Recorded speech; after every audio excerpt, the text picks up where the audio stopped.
Velkommen til første episode af Rogue & Ramble, podcasten, hvor vi dør meget og snakker om det bagefter. Vi er jeres værter, Potter og Sid, og i dag starter vi sådan helt fra bunden, og så snakker vi om, hvad det overhovedet betyder, når et spil kalder sig roguelike, eller roguelite.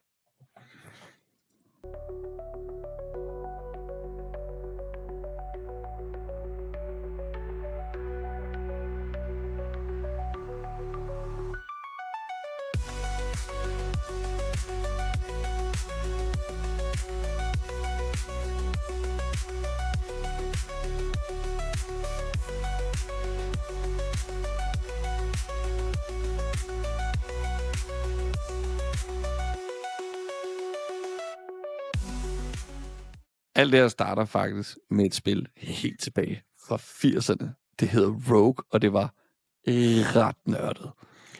Ja, og det kørte jo lidt med det her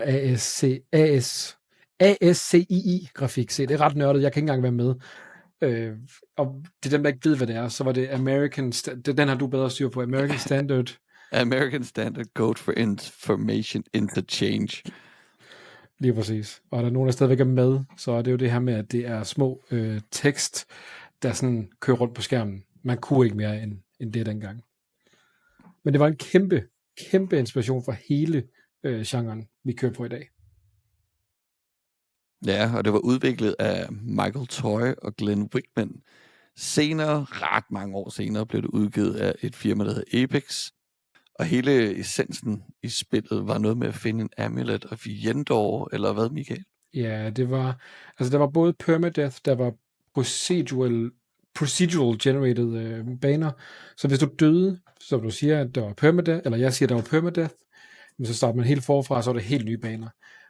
Og det man skulle gøre, det var, at man skulle finde den her amulet of Yendor i det nederste niveau af den her dungeon af tekst, basically. Altid det nederste. Altid det nederste. Og det værste var, at det var ikke nok, du kom ned og hentede den. Du skulle også springe hele vejen tilbage igen, uden at dø. Og det er jo så det, vi bygger hele den her roguelike og light genre på i dag. Så kan man godt lide, de gør også ikke engang spillet let ved at sige, hey, du skal finde amuletten. Nej. Og så faktisk klaret spillet, så ligesom tænk Wreck-It Ralph, hvor han får sin guldmedaljer helt op at køre. Ja. Nej, du skal også tilbage igen. Lige præcis. Hold nu kæft. Ja, der kan bare se. Ja. Så kan vi så føre hen til, altså Rogue var ikke mit første roguelike eller Rogue Elite eller Rogue Light spil. Jeg er fra 80'erne, men jeg kan overhovedet ikke gen til det der. Jeg har spillet mange DOS-spil. Men så vi havde en snak om det faktisk her, mens vi har siddet og snakket om de her episoder her. Mit første spil har været Slay the Spire. Jeg har også spillet et spil på en Xbox, og jeg kan simpelthen ikke huske, hvad det hedder, men man havde et team, og det var sci-fi, og noget med en kravle op i et tårn og finde. Jeg tror faktisk, det må have været et remake af Rogue, har jeg en fornemmelse af, jeg har spillet, når jeg tænker over det. Men nej, Slay the Spire, kortspillet, som de fleste i hvert fald kender. Hvis I ikke kender til det, så det hurtige recap af det er bare, man har 4 helte, som man simpelthen skal prøve at climb the spire. Og det der er totalt nederen for en første gang, man spiller, der faktisk lykkes for en at komme til the heart of the spire, det er, at man slår på det hjerte, og så tænker man, var det det? Den dukker der også op med en tekst, hvor det siger, is this the end? Spørgsmålstegn. Og det er det jo ikke, hvis man har luret, hvad man skal. Det vil jo ikke røbe for de folk, der ikke har spillet det endnu. Hvad har været dit første? Altså, vi snakkede om det før, og jeg var lidt bange for, at mit også var Slay the Spire, fordi det der sådan har en erindring om, at det var det første, sådan rigtig spillet. Men så kom jeg i tanke om, at jeg spillede et for lang siden, jeg kan ikke engang huske, hvornår det kom ud, men det var Rogue Legacy, som er det her pixelspil, hvor at man var første gang var du en ridder, og der var der forskellige classes, og når du så dør ind i det slot, du så skal ind og kæmpe alle monster ved, jamen så er det sådan set, at du er sønnen eller datteren til den næste, så det er bare sådan noget Sir et eller andet of this, et eller andet the third til sidst. Så var så en lang titel. Ja, lige præcis. Og der er jo kommet en 2 også, for nyligt faktisk. Men det er det første, jeg sådan kan huske. Men det er jo et roguelite, skal jeg lige huske at sige. For det er noget meta-progression. Mm. Og vi kommer jo til at snakke om, hvad er forskellen på det roguelike og roguelite, og det gør vi lige efter det her billede. Ja. En roguelike er hardcore. Når du dør, så er det slut. Det fik vi at vide med spillet Rogue. Der findes også ret mange spil, der er derude lige nu, som gør det. Der er mange, der vælger at spille spil på den måde, at de har moddet det til at sige, jamen Dark Souls-spillene, hvis du kører det igennem, og du dør første gang, så er du død, du skal starte forfra. Ja, det handler om strategi, man lægger, turbaseret kamp og zero mercy. Berlin-interventionen fra 2008 definerede faktisk, hvad en ægte roguelike er. Og som du siger, det er permadeath, procedural generated, turn-based, tile-based, og ingen vedvarende progression. Ingenting. Kan du huske, når på stående fod, kan du name-droppe et roguelike-spil lige nu? Jeg sad faktisk og tænkte sådan, jeg tror faktisk, at de spil, jeg har spillet, har været roguelite. Ja, det samme her faktisk. Altså, det var lidt pinligt. Ja, det er faktisk et godt spørgsmål. Altså, så er det jo sådan nogle nyere spil, så er det jo sådan et spil som Balatro, der får du ikke, det er løgn. Fuck. Sorry. Men det er jo rigtigt. Man bliver taget sådan rimelig meget med røven ned. Jeg skulle til røven op i på overfladen. True. Hvad er ved roguelike? Det er det gode, det der. Men jeg troede faktisk, jeg havde spillet roguelike-spil, men det havde jeg så ikke, fordi når jeg døde, så startede man... Jo! Alligevel ikke. Jeg skulle til at sige Vampire Survivors, men nej. Der er også meta-progression. Der er nemlig sådan noget med at købe nogle passive opgraderinger. Ja, for helvede. Blueprints starter du ikke helt forfra hver dag? Jo og nej. Ja, okay. Ja, for fordi du kan unlock nu har nogle jeg rum og spillet sådan det et par gange, og har fået nogle ting, der gør, at jeg kan gå længere og komme andre veje rundt og sådan noget. Ja, okay. Men jo, man starter over forfra med schematicsene hele tiden. Total RNG-based, ikke? Ja. Det her kan jeg lytte og se, at man automatisk bare lige hurtigt går ind, og så sidder man og kigger på sin Google, og så siger man roguelike game. Og så kommer den op, og så siger den faktisk Vampire Survivors. Den siger også Dead Cells. Den siger Caves of Quit.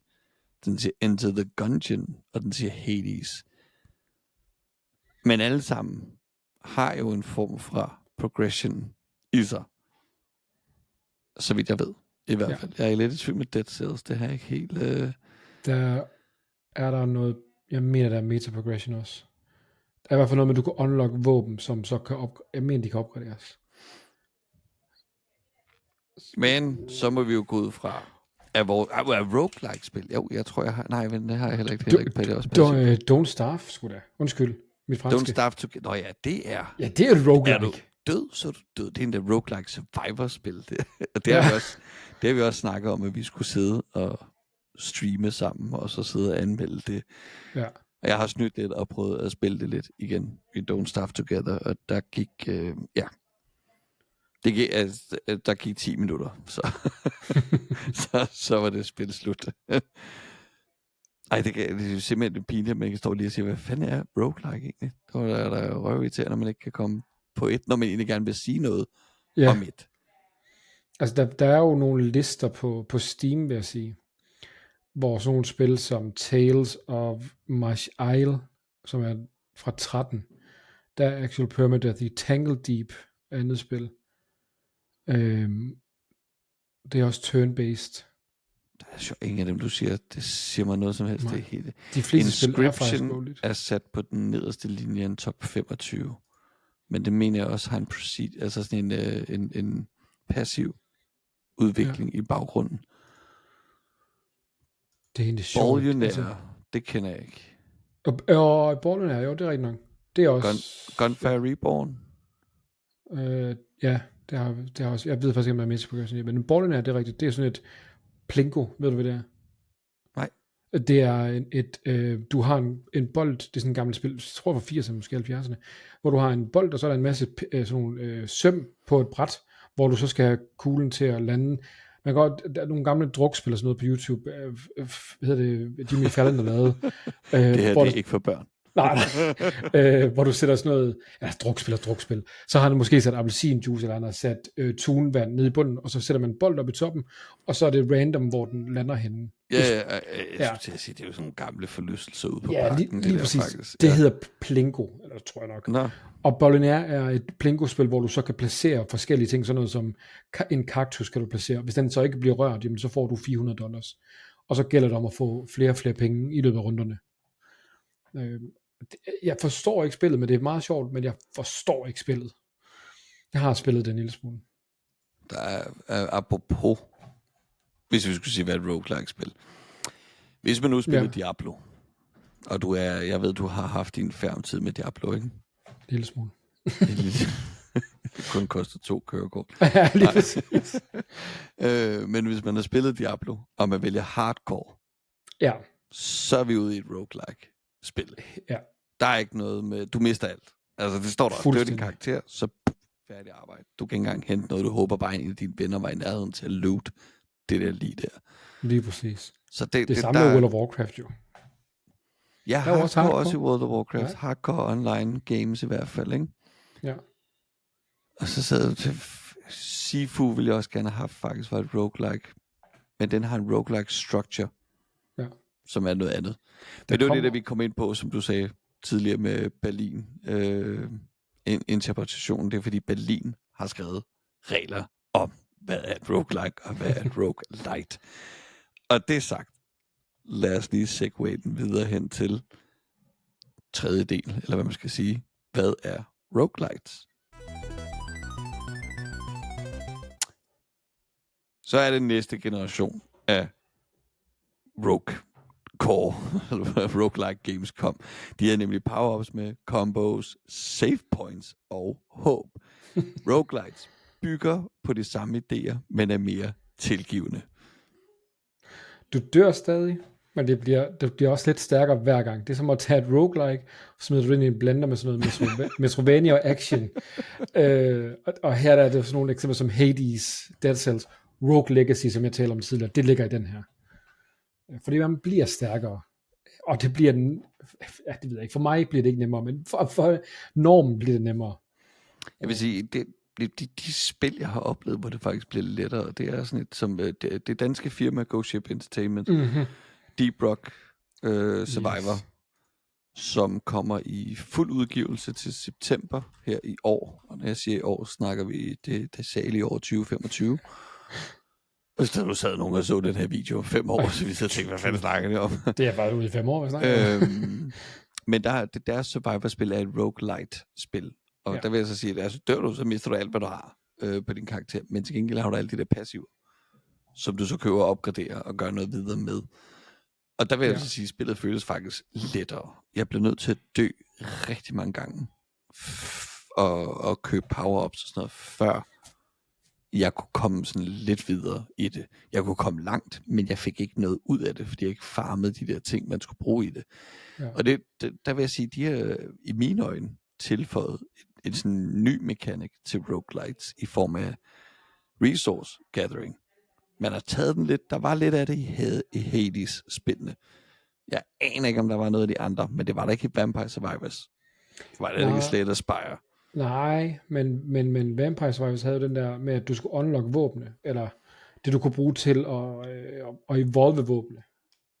Det er rigtigt, hvor du skulle kombinere 2 ting for at lave en, og det bruger de også.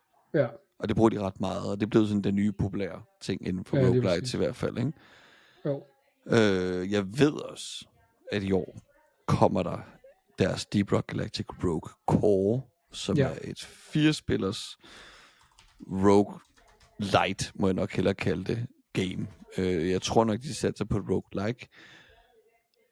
Men der har lige været sådan en god alfa-test af det her, hvor jeg har haft 2 bekendte, der havde det. Og det første, de gjorde, det var at hoppe på Twitch, og så streamede det.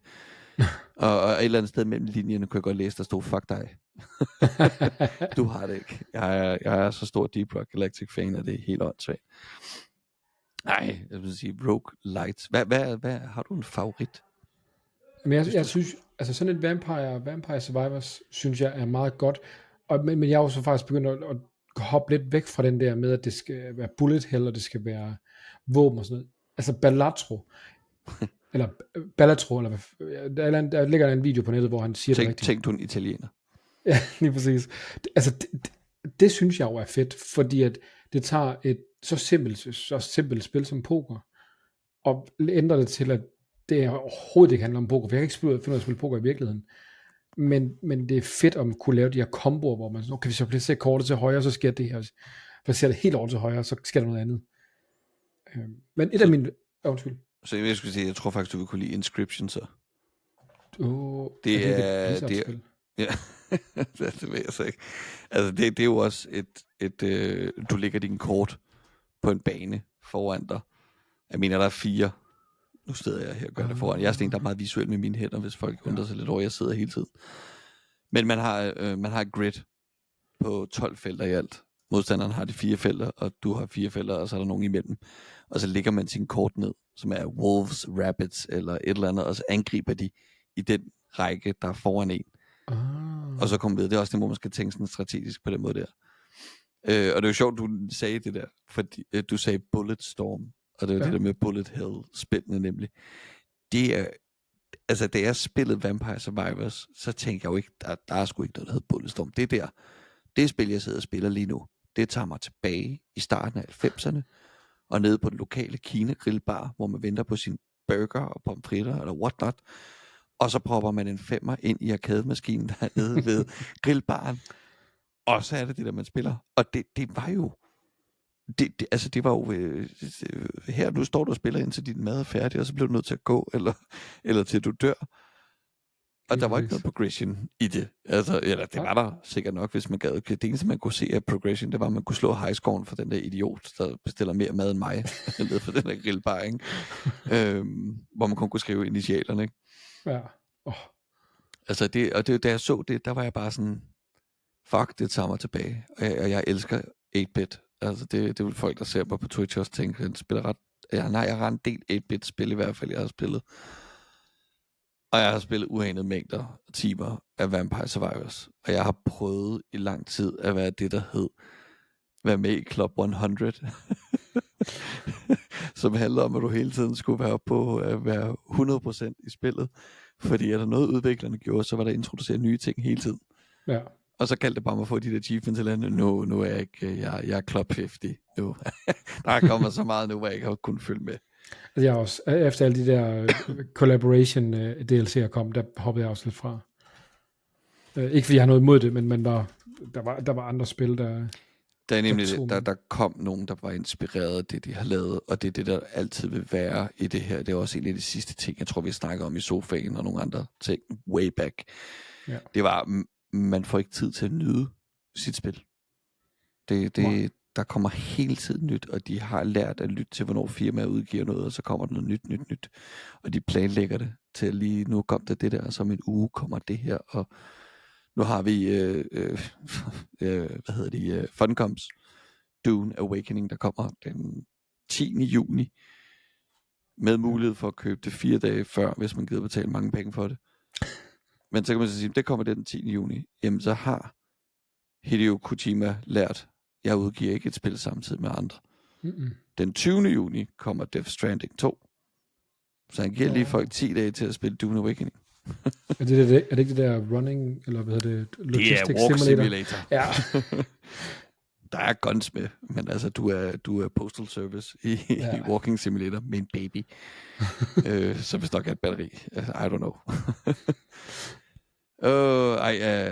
Så havde vi jo lidt om roguelites. Altså, det er altså, man kan bare køre derudad i roguelites. Altså, hvis jeg skal give dig et random, som nok du ved, hvad hedder det, Played Up, har du set det? Ja. Ja, det er jo også et roguelite, fordi det er jo procedural generated, det er random, der er seeds, men det er random, at du får et kort hver dag. Nå, jeg har kun set folk spille via Twitch, altså, og så er det gæsterne viewers, hvis de skriver noget på en kode. Ja, så vælger de, hvilken ret der skal laves, men hver 5. dag, der får du et valg mellem X og Y, og så kan du vælge, så hvis du vælger X, så er det den ret, du skal lave. Og så får du random altså blender, ovne, opvaskemaskiner hver dag. Og så skal du bygge din automation op efter det, så du er ikke sikker på, at du får, hvad du skal have. Så kan du selvfølgelig Altså, så manipulere det er roguelike automaton. Ja, det er... RNG. Har du prøvet Overcooked? Ja. Og Det er Overcooked elsker roguelite. Overcooked. Altså. Du skal prøve at play it up. Det er kæmpe sjovt. Altså, Jamen, det kom på PlayStation. Jeg har mine børn er nok bare ikke så hurtigt til at følge med på det der. PlayStation. Jeg er ikke en Switch-mand. Jeg er slet ikke noget af det. Jeg er bare PC-mand. Det prøver jeg er en GeForce Now-mand. Ja, What can I say? Og nu har vi kæft med, at vi allerede sidder og snakker om, hvorfor vi også elsker genren. Men, folkens, vi kommer til det sidste del i vores lille, korte introduktion til Rogue & Ramble. Men ja, og det er jo så her, der er jo noget vanvittigt tilfredsstillende i at mestre et spil, og det gør man i de her skydespil, hvor du starter fra 0 hver gang. Men hvorfor i verden bliver vi ved med at spille dem? Og hvad er det, der gør, at vi lige skal have det der? Det er den der, altså for mig er den der et løb mere, one more run, fordi det er farligt. Fordi man, altså, og det er jo bevidst, at de her Guds forladte mennesker, der developer spil, ikke putter et real life ur i deres spil, for så opdager man ikke, hvor lang tid det har taget. Altså, det er rigtigt. Det har jeg faktisk aldrig tænkt over. Det er ufatteligt. Altså, jeg har jo faktisk mange gange, og lige med Deep Rock Galactic Survivor, har jeg jo sat mange gange, hvor jeg har haft en aftale, så jeg har tænkt, ja, jeg tager din bane. 4 timer senere, 3 aftaler overskredet, og nu skal jeg seng. Altså, det var jo sådan, nu er den genre desværre ved at dø ud, men det var jo sådan, vi andre spillede Civilization. Jeg skal lige have en tur mere. Og så trykker man enter. Ja. Og så sidder man og venter. Og det samme ved folk, der har spillet Total War, Warhammer, eller Total War-spillene. Jeg skal lige se, hvad han gør. Enter. Ja. Og så sker der en masse ting. Og så er sådan, okay, det bliver jeg nødt til at svare på. Der skal jeg lige, og det er jo det, du sådan siger, one more run. Og det er også fordi, man unlocker et eller andet. Ja. Især hvis det er roguelites, så har man unlocket noget, og man skal lige teste det nye våben, eller man skal lige prøve et eller andet i det. Hvis det er et roguelike spil, så er det mere det der med, jeg var så tæt på at slå ham ihjel. Jeg skal lige prøve en gang mere. Ja. og jeg ved godt, V-Rising er måske ikke, det er et survival-spil, det er ikke et roguelike, men det har samme, altså jeg piner mig selv ved at nakke de her bosser, hvor jeg er sådan lidt, okay, men jeg fatter jo godt, hvad der sker. Og jeg har set en YouTube-video, hvor han bare går stille og roligt op, og der er ikke spolet op eller noget som helst. Når jeg kommer op, så føles det bare, som om det går 50 gange hurtigere. Men bare lige en gang mere. Jeg prøver lige en gang mere. Og det var det, nu har jeg jo set dig spille det et par gange, og det er der, hvor jeg godt kunne mærke, at jeg sad og spillede mod nogle af de der bots, og bare, nå, jamen det er ham, der gør sådan her, og så gør han sådan her, og så gør han sådan her. Jeg kan jo spørge dig om en boss. Ja. Ham, der slutter Act 1. Du skal være bjørn, eller have explosives for at fjerne porten ind til hans campband. Og så kommer du op til ham. Han er sådan en, der slår ned i jorden og laver 3 earthquakes, og så charger han rundt, indtil han står stunned. Og der er der sådan armors, du skal... Ja. Regnede du den ud hurtigt, eller var du en af dem, der løb rundt og tænkte, jeg bliver ved med at sidde fast i de her bjørnefælder? Men der er jeg jo heldig, at jeg har rated i World of Warcraft. Og det er bare sådan lidt, Blizzard, jeg har godt set, at et eller andet står herovre og lyser. Tænker, jeg skal trykke på det her lige om lidt. Den synes jeg faktisk var okay. Jeg har spillet det, før det udkom, og efter det udkom, hvor jeg skrev en anmeldelse om det. Og før det udkom, der var der ikke de der. Der kastede han heller ikke så mange, skal jeg lige sige. Der var nogen sådan histopist, og de var lidt irriterende. Og den eneste måde, man kunne fjerne den på, det var, når han var stunned, så gik du ind i 1-2 af dem. Ja, okay. Så de ikke var i vejen. Og ellers så skulle du danse, altså fade med din skyggeform videre. Og så efter udgivelsen, så introducerede de der armor stance. Som så sådan, okay, tak. Jeg tager en armor på, så er han vulnerable, og så løber man rundt og fjerner dem, ikke? Lige præcis. Den der fiskeboss til gengæld var svær. For mig, jeg ved ikke hvorfor. Du skal ikke fokusere på adsene, du skal fokusere på ham. Ja, det fandt vi ud af efter 5. 6. forsøg. Primært, når folk har ads med. Jamen, tag dem i din AoE collateral damage, men ellers så skal man simpelthen bare nakke bossen. Men det er jo igen min Blizzard-tankegang, du ved. De har bare, kugget det i min hjerne, sådan, er der ads? Fjern dem. Hvor langt har du nået nu? Hvad level? Level 60, tror jeg. Har du mødt... så har du ikke mødt Electric Joe endnu, vel? Er det ham inde i factoryen derinde? Han laver mange lyn. Nej, så, Han er helt oppe i nordvest, det øverste område, hvor der er sådan en sumpet kaos, mutated område. Nej, det er Frankenstein Jr., og han kan godt lide at lege med lyn. Okay, ham har jeg ikke mødt. Vi har været 3 om at tage ham, og vi har 5 forsøg om at gøre det. Yes. Men altså, den sjoveste boss var så hende der, The Taylor, fordi hun gør ikke noget. Nej, hun løber hende er ved nu, men hun har jo så til gengæld rigtig mange byboere omkring sig. Ja. Så det er jo totalt sidespring for jer, kære lyttere, men det er V-Rising, vil jeg også sige, er et fedt survival game. Ja. Jeg kan godt se roguelite elementerne i det, fordi når du dør, så skal du tilbage og hente dit lig. Altså totalt Ghost Run-agtigt, men alligevel ikke. Samtidig skal du også sørge for at harveste ressourcer og ting og sager for at sørge for, at din borg bliver holdt i live. Og du skal blive ved med at opgradere dit udstyr på den måde. Altså du skal hele tiden blive bedre, og du skal finde de nye bedre ting. Ja. Så man kan godt sige, at de fleste spil har et snært af roguelike eller light elementer i sig. Ja. Altså helt tilbage til Warcraft 3 mapsene, Tower Defense, har jo også et andet element. At man, altså det er nok mere et roguelike, at du spiller, altså Tower Defense, indtil du kan mere, og så starter du forfra. Bloons TD6. Ja, lige præcis. Er du færdig med banen nu? Ja. Eller vil du bare fortsætte? Ja. Lad mig bare prøve at fortsætte. Ja, lige præcis. Se, hvad der sker. Det er det samme med, Brotato.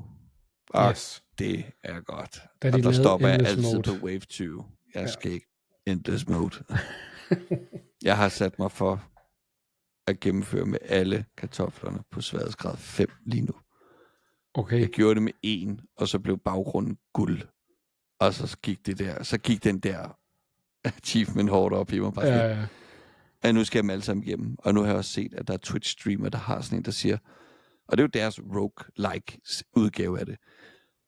Hvor langt kan du komme? Kan du gennemføre spillet med alle 66 kartofler i et run? Hvis du dør bare med en af kartoflerne, så skal du starte forfra. Yes. Og du bruger sådan en Brotator randomizer, så du vælger ikke selv, og nu tager dem, jeg ikke helt er så god med først, fordi så det er overstået. Ja. Det er totalt random. Og så er det bare sådan, når du så får den der pacifisten til sidst, så sidder man der og tænker, på han kan ikke slå. Han kan ikke skade. Den kartoffel kan ikke noget. Du skal bare rende rundt og skubbe folk med dine hænder, og ikke lade andet end danse og hoppe rundt og have dodge og det hele. Og hvis RNG'en bare ikke er med dig, så dør det. Jeg tager hatten af for Twitch-streameren Admiral Baru. Jeg så ham 2 uger i streg prøve at klare 66 taters igennem, og man kunne godt mærke frustrationen. Fordi oftest, når jeg så ham, så var det nogle timer inde i hans stream.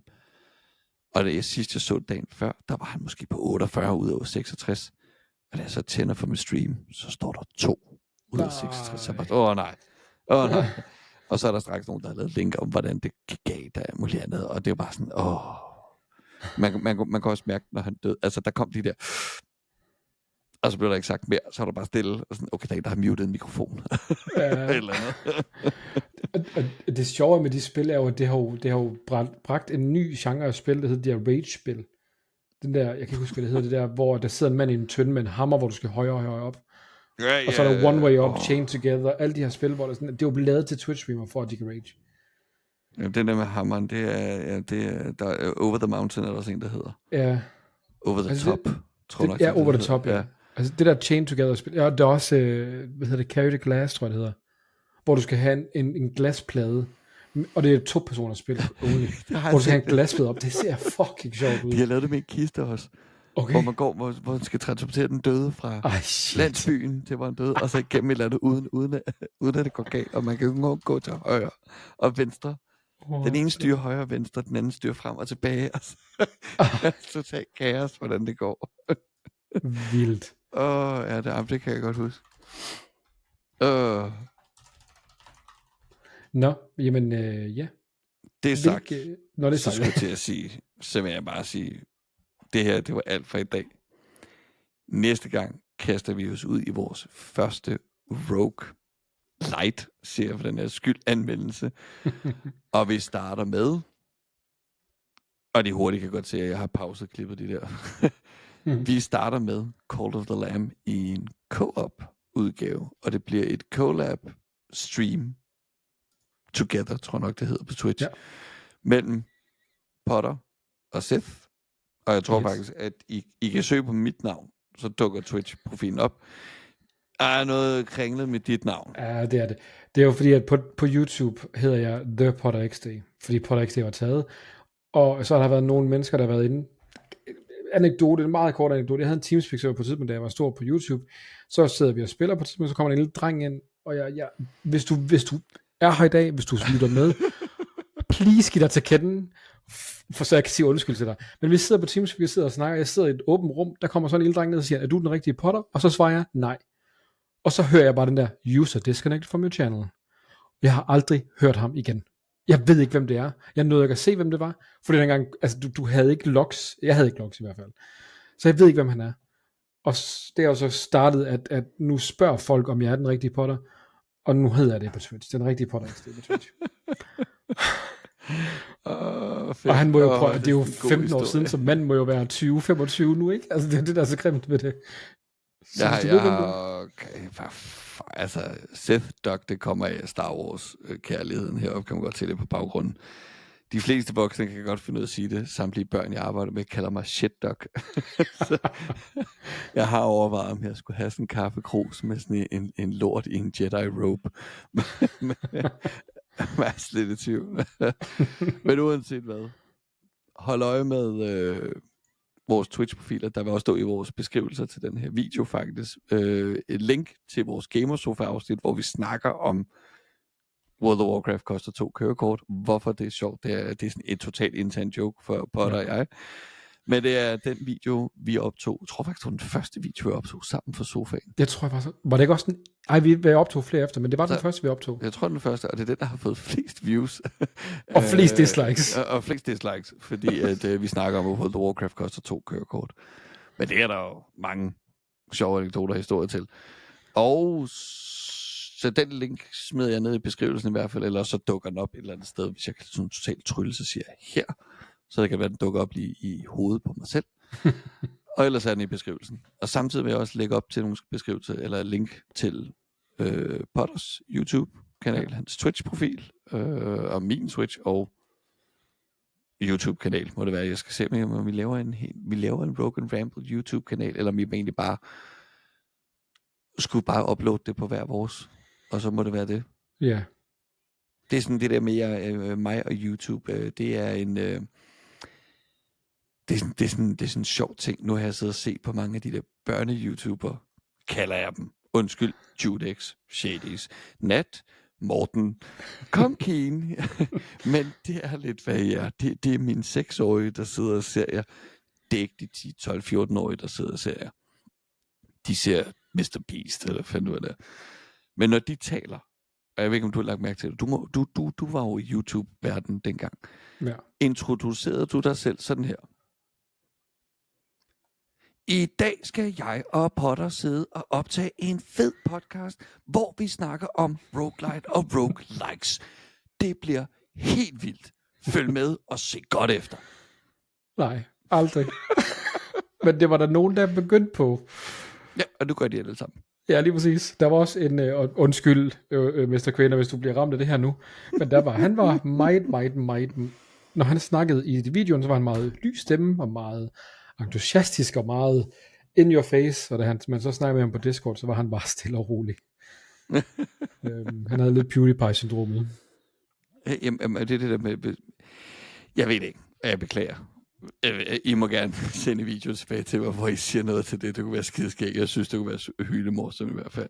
Men jeg lagde bare mærke til det, at der var rigtig mange, der talte sådan og sagde sådan, om de så gemte sig bag deres avatar, eller om de gemte sig bag noget andet.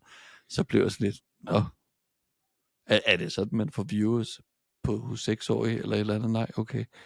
Men så ved jeg ikke, hvad man gør. Jeg tror måske, det er det der med, at man lyder lidt mere, du ved. Ja, Bombastisk og barnlig. Lalleglad. Ja, lalleglad, ja. Det er et gammelt ord, I slår op på Google, og I spørger Gemini. Oh god.